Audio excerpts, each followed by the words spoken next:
इसमें हमारी एपीएस को हम कैलकुलेट करेंगे total s upon total y. तो पहले हमारी सेविंग की वैल्यू है -30, -30 अपॉन टोटल इनकम हमारी है 0।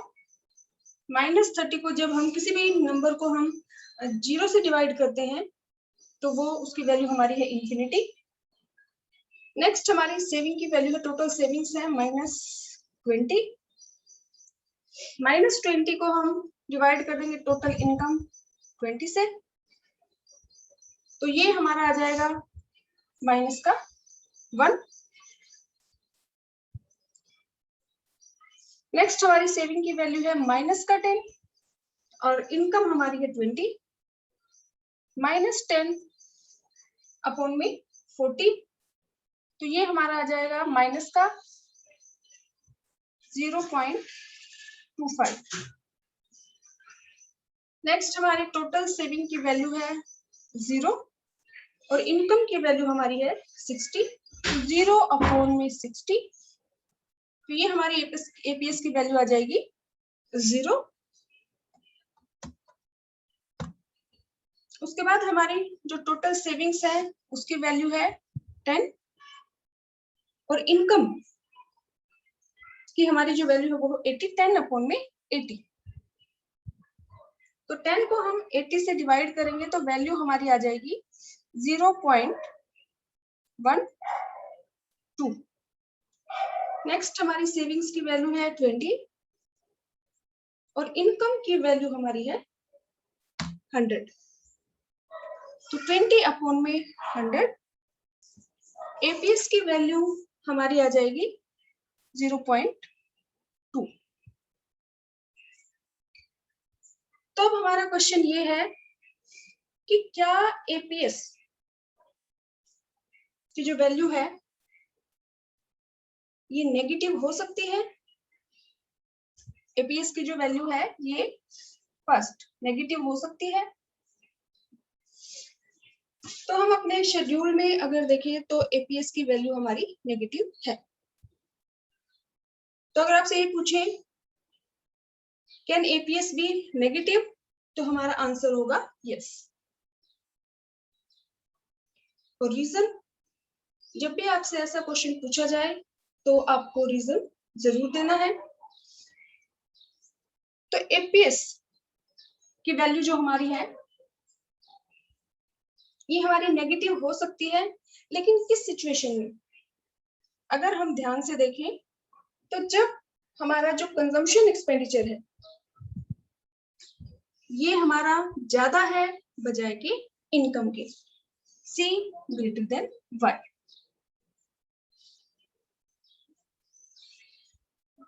तो जिस केस में हमारा जो कंजम्पशन एक्सपेंडिचर है ये हमारा ज्यादा है और इनकम हमारी कम है, तो हमारी जो एपीएस की वैल्यू है वो हमारी नेगेटिव हो सकती है।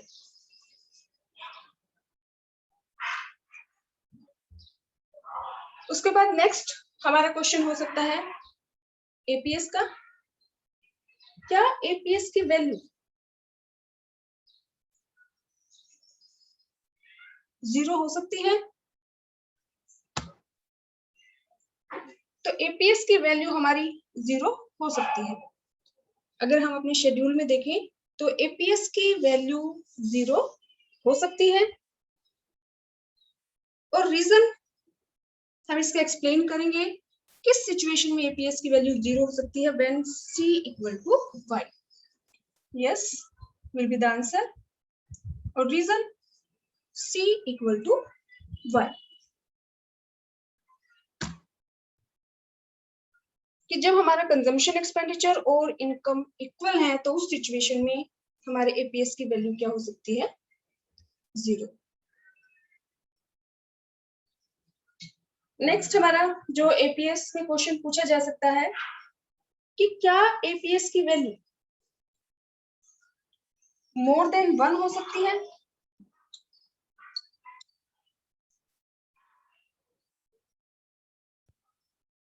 तो एपीएस की जो वैल्यू है वो आपकी मोर देन 1, तो क्या हमें हमारी जो शेड्यूल है, हमारी जो टेबल है जहां हमने एपीएस कैलकुलेट किया है, क्या सेविंग्स जो है क्योंकि एपीएस की वैल्यू ग्रेटर देन 1 उसी केस में आएगी जब जो सेविंग्स हैं वो इनकम से ज्यादा हो।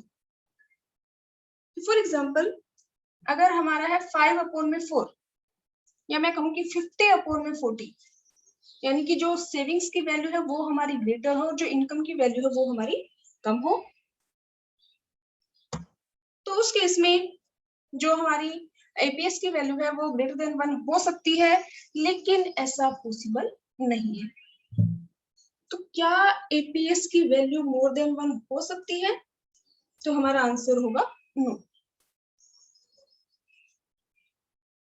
एपीएस की जो वैल्यू है वो कभी भी मोर देन 1 नहीं हो सकती, क्योंकि जो भी सेविंग्स है वो इनकम का एक पार्ट होती है। जो सेविंग्स है वो इनकम से ज्यादा नहीं हो सकती, क्योंकि फॉर एग्जाम्पल अगर मैं कहूँ कि आपकी इनकम 100 है,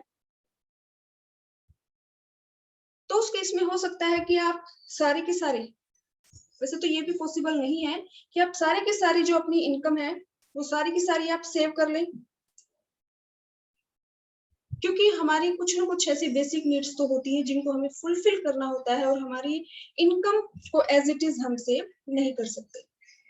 हाँ, लेकिन अगर हम एडिशनल इनकम की बात करें कि आपकी पहले आपकी इनकम 100 है और अब आपकी इनकम हो गई 200, तो उस केस में तो हो सकता है कि जो एडिशनल इनकम है, यानी कि जो इनकम इंक्रीज हो गई, तो जो एडिशनल इनकम है या चेंज इन इनकम है वो तो हो सकता है कि as it is household sector save कर ले, लेकिन जो टोटल इनकम है इसमें से कुछ पार्ट कंज्यूमर या हाउस होल्ड सेक्टर को खर्च करना पड़ता है। तो इसीलिए जितनी इनकम है सेम उतनी ही टोटल सेविंग्स नहीं हो सकती। तो हमेशा जो सेविंग्स है वो इनकम से कम होती है, क्योंकि जो सेविंग है वो इनकम का एक पार्ट है।